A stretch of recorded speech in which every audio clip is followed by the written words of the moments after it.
What's happening, party people? Welcome to Punchboard Party. My name is Daniel, and today is a big news day. I saw that the Dice Tower were having their Summer Spectacular kind of news update with a bunch of publishers talking about their games, but I didn't make the connection that it would mean that I would have a lot of stuff to cover. I just set up my equipment, recorded a video for Welcome to the Moon, put everything away, and then realized that there has been an expansion announced for Dune Imperium. This is Dune Imperium Rise of Ix from Paul Dennen. So I set everything back up, sat back down, and I am going to give you a quick update about this new expansion. And it's awesome, right? Because we just heard about the Lost Ruins of Arnak expansion, and now we have a Dune Imperium expansion. I feel like these two games are kind of head-to-head highlights from this past year and early in this year.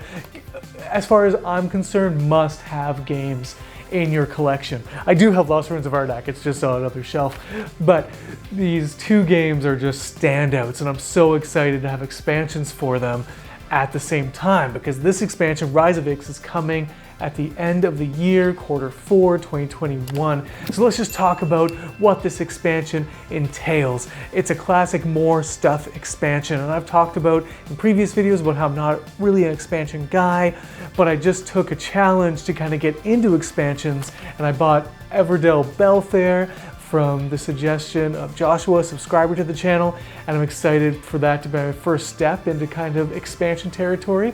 And now Lost Ruins of Arnak and Dune Imperium's expansion on the horizon. I'm excited. But okay, that's not what you're here for. You are here for Rise of Ix. What does it introduce? Three main things. It introduces 6 new leaders from 3 new houses. So that's going to be new signet ring abilities. That's going to be new ongoing abilities that you can utilize with your leader throughout the game. There's also going to be new dreadnoughts. So these are new military forces. So usually your conflict points are 1, and then your troops are worth 2 points in combat. The dreadnoughts are going to be worth 3 in combat. And you can actually put these dreadnoughts onto worker placement spaces to kind of have more influence over those spots, kind of like the flags that you would use in the original base game. And so these dreadnoughts, they work as troops, but just more powerful. There's one of the leaders that increases the dreadnoughts' power from 3 to 4. But the thing is they're indestructible, so they're always going to be with you. You don't get rid of them after you use them in a conflict, but they cost a lot of Solari. So they kind of go in with the getting a new worker or getting a seat at the council. They're another one of those actions that cost quite a bit, but will really give you a big advantage throughout the game. But now you have to kind of double think, what advantage do I want as I'm playing this game? The third major thing that this expansion introduces are Ixian technology tiles. And so these are tiles that you can acquire primarily by paying spice, and they're going to give you ongoing abilities. So at the beginning of each round, do this, or every time X happens, do Y. So just really cool ongoing abilities. And I'm really intrigued by this. Of course, new intrigue cards, new conflict cards, and new Imperium cards are also going to be introduced into the game as well. So just more stuff in all those areas.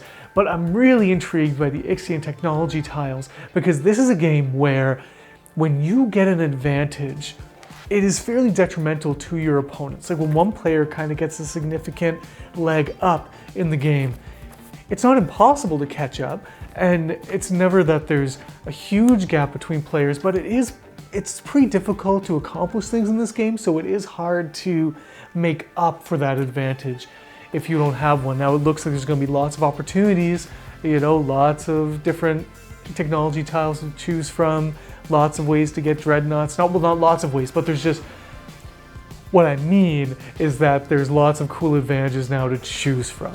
Extra workers, see at the High Council, now dreadnoughts, now technology tiles. And so if you don't get an advantage in one area, hopefully you can secure one in another area. So this expansion just looks really cool. Again, just some nice little additions, some cool new choices introduced in the mix, but nothing that really significantly changes up how you would play the game, but a few more special powers so that players can play in their particular preferred style. So Dune Imperium, Rise of Ix, are you excited for this expansion? Tell me down below in the comments what you think about this, and if you're going to be wanting to pick this up in Q4 of 2021. Well, that's it for me. Until next time, party people, have the best day.